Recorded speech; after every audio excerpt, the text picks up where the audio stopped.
अध्याय 4। ने शपथ। कविता। अध्ययन से पूर्व। पिताजी, आपने उन्हें क्यों उठाया? हमें असहाय व्यक्ति की हमेशा सहायता करनी चाहिए, मगर उसने तो आपको चोट पहुंचाई थी। भेदभाव इंसान के अवगुण को प्रदर्शित करता है, इसलिए मदद करते वक्त भेदभाव नहीं करना चाहिए। कविता का मूल तत्व परिस्थितियों के अनुसार स्वयं को परिवर्तित कर लेना चाहिए। हो मित्र या कि वे शत्रु हो, परिचित हो या परिचय विहीन, तुम जिसे समझते रहे बड़ा या जिसे मानते रहे दीन, यदि कभी किसी कारण से उसके यश पर उड़ती दिखे धूल, जो सख्त बात कहे उठने की, तेरी जीवा से हो ना भूल। मत कहो कि वह ऐसा भी था, मत कहो कि इसके 100 गवाह, यदि सचमुच की वह फिसल गया या पकड़ी उससे गलत रहा, तो सख्त बात से नहीं, स्नेह से काम जरा लेकर देखो, अपने अंतर का नेह अरे देख कर देखो। कितने भी गहरे रहे गर्त, हर जगह प्यार जा सकता है। कितना भी भ्रष्ट जमाना हो, हर समय प्यार भा सकता है। जो गिरे हुए को उठा सके, इससे प्यारा कुछ जतन नहीं। दे प्यार उठा पाए ना जिसे, इतना गहरा कुछ पतन नहीं। देखे से प्यार भरी आंखें, दुस्साहस पीले होते हैं। हर एक दृष्टा के कोपल आंसू से गीले होते हैं। तो सख्त बात से नहीं, स्नेह से काम जरा लेकर देखो, अपने अंतर का ने भला देकर उसके तो देखो। तुमको शब्दों से बड़ा प्यार, तुमको शब्दों की आदत है। हे शपथ गलत है, शपथ कठिन, हर शपथ की लगभग आफत है। ली शपथ किसी ने और किसी की आफत पास से रग आई। तुमको शब्दों से प्यार, मगर तुम पर शब्दें छाई छाई। तो तुम पर शपथ चढ़ाता हूँ, तुम इसे उतारो स्नेह स्नेह। मैं तुम पर इसको मरता हूँ, तुम इसे बिखोरो गेहे गेहे। है शपथ तुम्हें करुणा कर की, है शपथ तुम्हें उस नंगे की, जो भीख स्नेह की मांग मांग मर गया कि उस भिखमंगे की।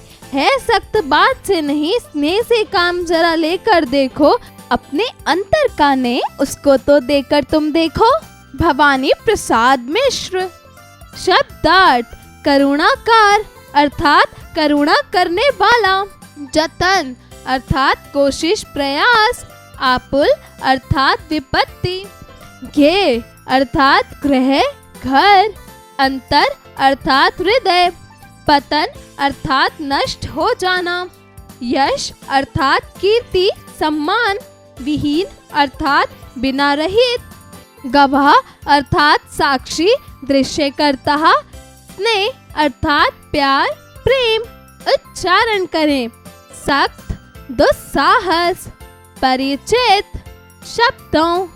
भ्रष्ट करुणाकर। दृष्टता। स्नेह। अध्यापन संकेत। शिक्षक शिक्षिका बच्चों को कविता का मूल भाव समझाएं। बच्चों को प्रेम पूर्वक रहने के लिए प्रेरित करें। अभ्यास कार्य। जरा बताइए। प्रश्न 1, दिए गए प्रश्नों के उत्तर बताइए। क, प्रस्तुत कविता में किस पर धूल उड़ने की बात कही है? उत्तर, प्रस्तुत कविता में परिचित एवं अपरिचित व्यक्ति पर धूल उड़ने की बात कही गई है। ख, मित्र तथा शत्रु के अनादर होने पर क्या करना चाहिए? उत्तर, मित्र तथा शत्रु का अनादर होने पर हमें यह नहीं कहना चाहिए कि सच में वह ऐसा ही था। घ, दृष्ट व्यक्ति का समर्पण कर देता है। उत्तर, जब कोई दृष्ट व्यक्ति का पतन होने से रोकता है और उसके आंसू पोंछता है, तब वह दृष्ट व्यक्ति समर्पण कर देता है। ड़, कविता में कवि ने किसकी शपथ का हवाला दिया है? उत्तर, कविता में कवि ने दीनहीन और करुणाकार की शपथ का हवाला दिया है। जरा लिखिए। प्रश्न 2, दिए गए प्रश्नों के उत्तर लिखिए।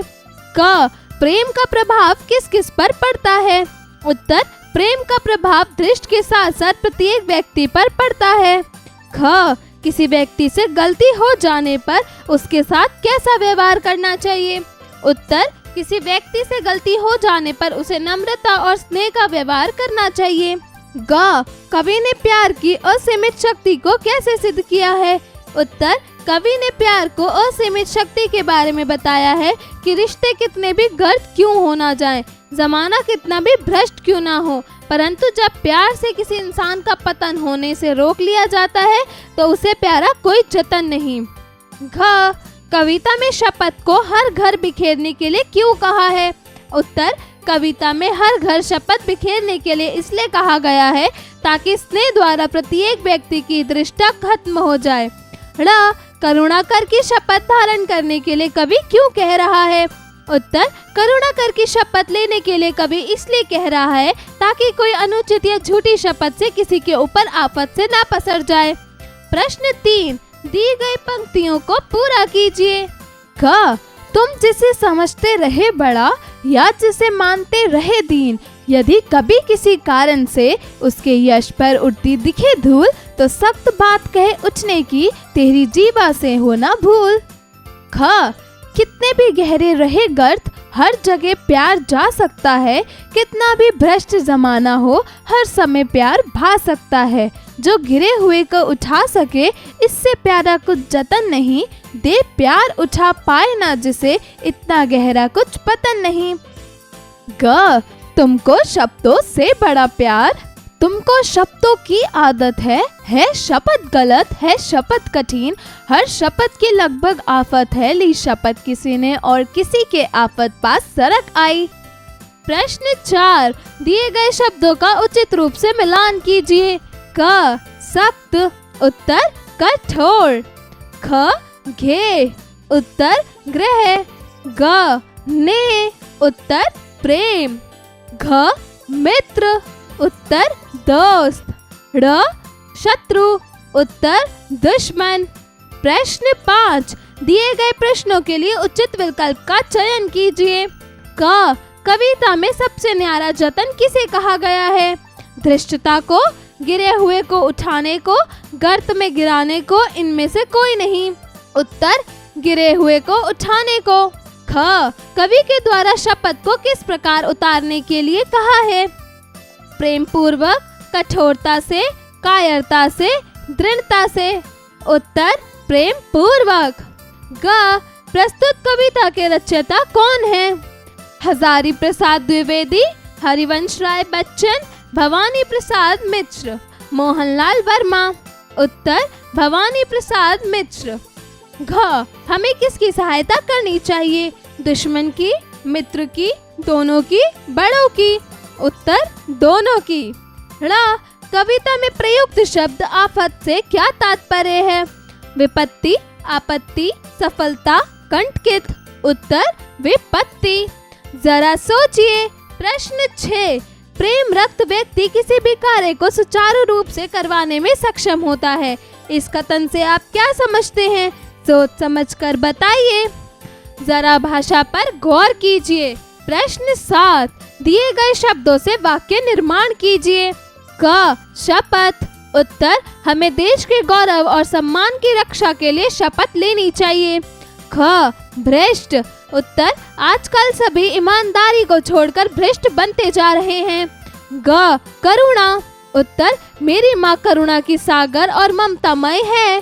घ कठिन, उत्तर, हमें कठिन परिस्थितियों में घबराना नहीं चाहिए।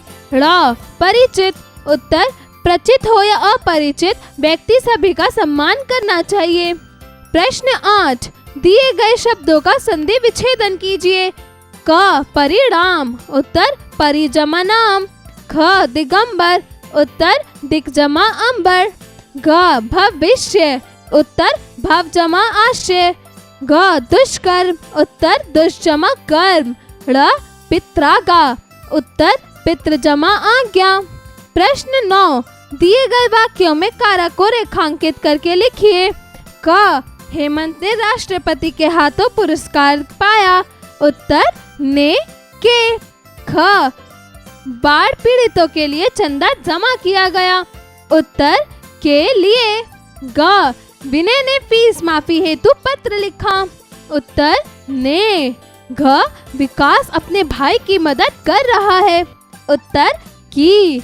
ड़ वरुणा दादाजी के साथ स्कूल गई। उत्तर, के। जरा रचनात्मक कार्य कीजिए। प्रश्न 10, स्नेह से वंचित व्यक्ति का स्वभाव कठोर हो जाता है। इस विषय पर कक्षा में संवाद कीजिए। जीवन कौशल एवं मूल्य परक प्रश्न। प्रश्न 11, मृदुभाषी होना एक जीवन कौशल है। आप इसका अपने जीवन में किस प्रकार अनुसरण करेंगे?